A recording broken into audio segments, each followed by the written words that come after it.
Hey guys, so for this video, I'm going to show you how you can sync Google Calendar with Outlook. So first, let's go to Outlook, and then over here at the left sidebar, click on the calendar. And then over here at the top right corner, you will see the settings, so click on it. And then you want to go here to the shared calendars. Then over here at the publish a calendar, select your calendar. And over at permission, you can either choose to share the can view when I'm busy or all of the details. So I'm just going to click on the second option, then click on publish. And then you want to click on the link at ICS, then just click on copy link.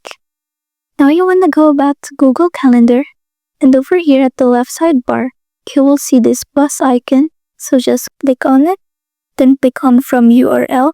Then you want to go ahead and paste the link that you copied, then click on add calendar. And after that, you want to go back and you just want to go ahead and refresh the page and wait for it for a few moments so that your Outlook can finally sync in with your Google Calendar. So that's it. Thanks for watching.